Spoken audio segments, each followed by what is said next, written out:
Hello guys, मैं दीपक कुमार आपके बीच एक बार फिर से।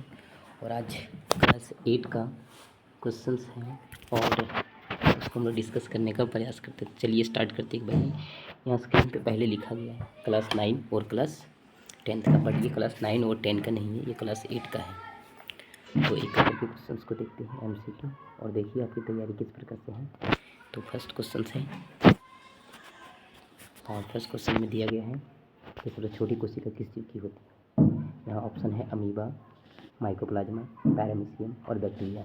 तो आप बताइए कि सबसे छोटी कोशिका किस चीज़ की होती है। स्मॉलेस्ट सेल, सबसे स्मॉलेस्ट सेल किस ऑर्गेनिज्म का है। तो सबसे स्मॉलेस्ट सेल जो होता है वो माइकोप्लाज्मा का होता है। तो इस हिसाब से आपका ऑप्शन नंबर बी करेक्ट हो जाएगा, माइकोप्लाज्मा। ये जो जीवाणु है सबसे छोटा, उसका नाम है माइकोप्लाज्मा गैलीसेप्टिमस। वो माइकोप्लाज्मा नामक बैक्टीरिया का ही कोशिका है, जिसको हम लोग बोलते हैं माइकोप्लाज्मा गैलीसेप्टिमस। अमीबा जो है, इसके विषय में कुछ जान लीजिए। अमीबा एक ऐसा जीव है, ये भी एक कोशिकीय जीव है, मतलब यूनिसेलुलर। इसकी सीप हमेशा बदलती रहती है, मतलब ये अलग अलग आकार की होती है। तो ये आपको पता होना चाहिए। द्विखंडन विधि के द्वारा, बाइनरी फिजन के द्वारा इसमें रिप्रोडक्शन होता है, ठीक है, अपने शरीर को तोड़ करके। और द्विखंडन विधि के द्वारा इसमें जनन होता है। कूटपाद विधि से अपना भोजन का निर्माण करता है, जिसको एंडोसाइटोसिस प्रक्रिया के नाम से हम लोग जानते हैं। पैरामीशियम, जिसको चप्पल जंतु के नाम से जाना जाता है। और अगर सबसे छोटी कोशिका का नाम पूछेगा अगर किसकी है, तो माइकोप्लाज्मा ना दिखे तो ऐसे कंडीशन में बैक्टीरिया ट्रीट कर सकते हैं, क्योंकि माइकोप्लाज्मा एक प्रकार का जीवाणु है। नेक्स्ट क्वेश्चन क्या बोल रहे हैं, मानव शरीर की सबसे छोटी कोशिका कौन सी है। तो मानव शरीर की जो सबसे छोटी कोशिका है, ठीक है, वो आपका शुक्राणु है। शुक्राणु जो एक प्रकार का मेल और रिप्रोडक्टिव सेल है, ठीक है। और इसका जो निर्माण होता है वो आपका विरसन में होता है, जिसको टेस्टिज के नाम से जाना जाता है। जनरल चैप्टर में इसको हम लोग डिस्कस करेंगे अच्छे से। और सबसे लंबी कोशिका मनुष्य के शरीर की जो होती है वो तंत्रिका कोशिका होती है। और जो RBC और WBC दे रहा है, तो RBC और WBC ये भी सेल है, पर RBC रेड ब्लड सेल होता है और WBC भी वाइट ब्लड सेल होता है, जिस इन दोनों का निर्माण अस्थि मज्जा में होता है। बट ये मरते कहाँ हैं, तो आप देखिएगा प्लीहा में, बोन मेरो जो अस्थि मज्जा होता है वहाँ पर इसका निर्माण होता है। RBC का जीवन काल 1 से 120 दिन तक होता है, वहीं WBC का 1 से 4 दिन तक होता है। उम्मीद है आपको समझ में आ रहा होगा। WBC जिसको वीर सिपाही के नाम से भी जानते हैं, ठीक है। नेक्स्ट क्वेश्चन आपका है, मानव शरीर की सबसे बड़ी कोशिका कौन सी। तो मानव शरीर की सबसे बड़ी कोशिका है अंडाणु, ठीक है। और मानव शरीर की सबसे छोटी कोशिका शुक्राणु। अब अंडाणु जो होता है वो महिलाओं में पाया जाने वाला एक प्रकार का और रिप्रोडक्टिव सेल है। और ये जो होता है अंडा से ओवरी में पाया जाता है अंडाणु। और ये मानव के शरीर में पाए जाने सबसे बड़ी कोशिका है। उम्मीद आपको समझ में आ रहा होगा। इसी हिसाब से आपका आंसर हो जाएगा अंडाणु, ऑप्शन ये। नेक्स्ट क्वेश्चन है कि आत्महत्या की थैली किसे कहा जाता है।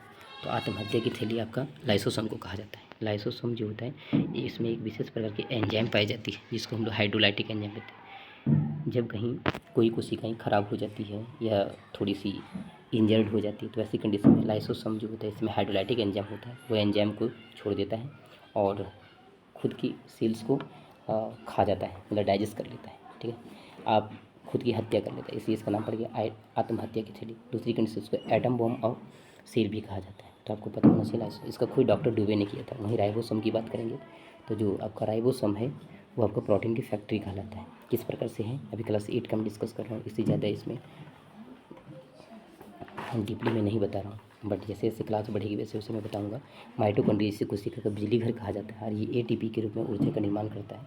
वहीं ATP को हम लोग एडिनोसिन ट्राइफॉस्फेट बोलते हैं, और ये कोशिका का ऊर्जा मुद्रा होता है। और कोलिकर ने इसका खोज किया था माइटोकॉन्ड्रिया का। यहाँ आत्महत्या की थैली, suicide bag of the cells के नाम से हम लोग लाइसोसोम को जानते थे। ऑप्शन नंबर बी करेक्ट हो जाएगा, लाइसोसोम। नेक्स्ट क्वेश्चन से, कोशिका का ऊर्जा गृह किसे कहा जाता है। अभी जस्ट बताए थे कोशिका का ऊर्जा गृह हम लोग माइटोकॉन्ड्रिया को बोलते हैं, ठीक है।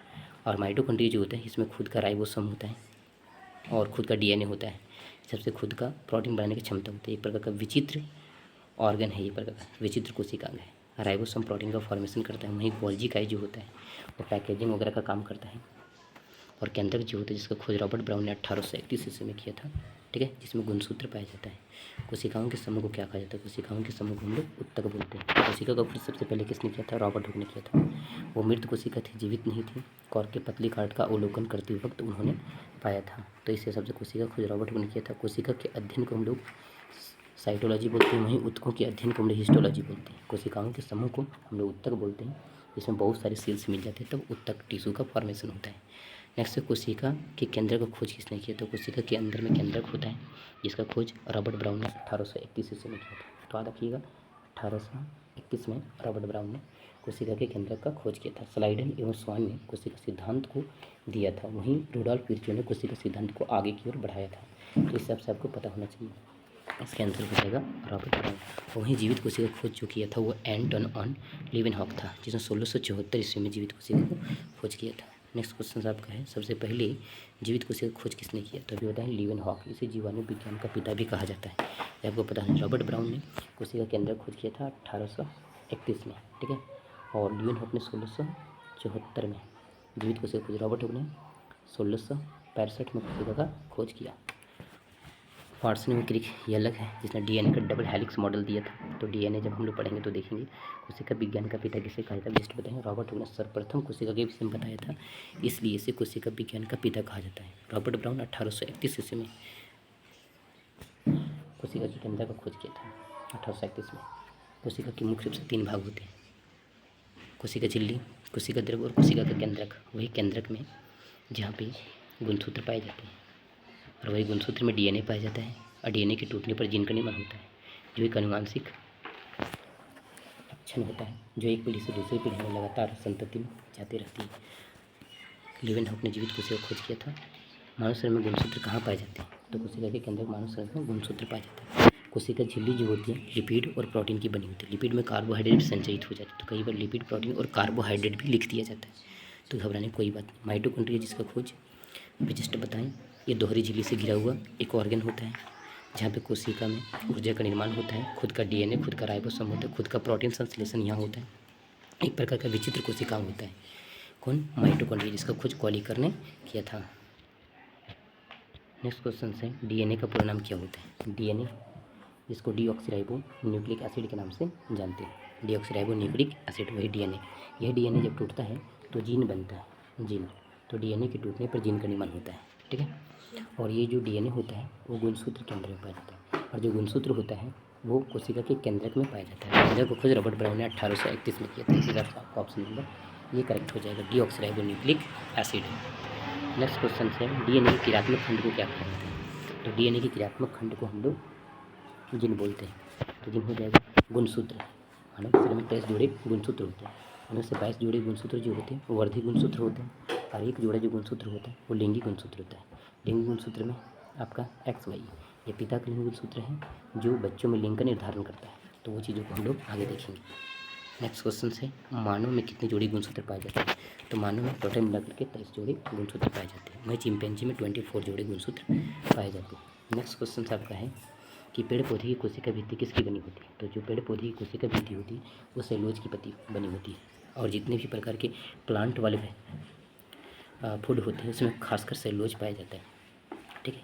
इस सेलुलोज को डाइजेस्ट करने के लिए और हमारे बॉडी में अपेंडिक्स हुआ करता था जो थोड़ा सा हेल्प करता था, लेकिन उसका कोई काम नहीं रह गया, वेस्टर्न ऑर्गन बन गया वो, अभी मतलब अवशेषी अंग बन गया।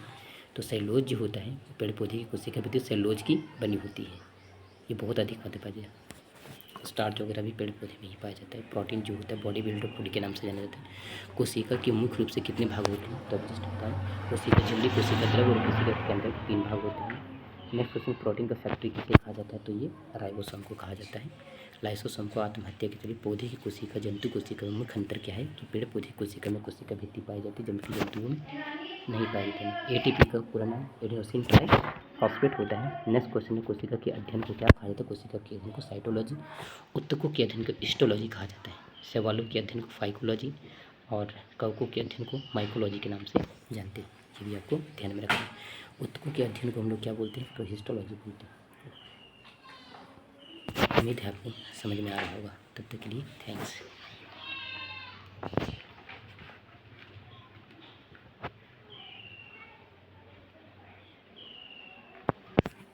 बन गया, बनाई तुम सब।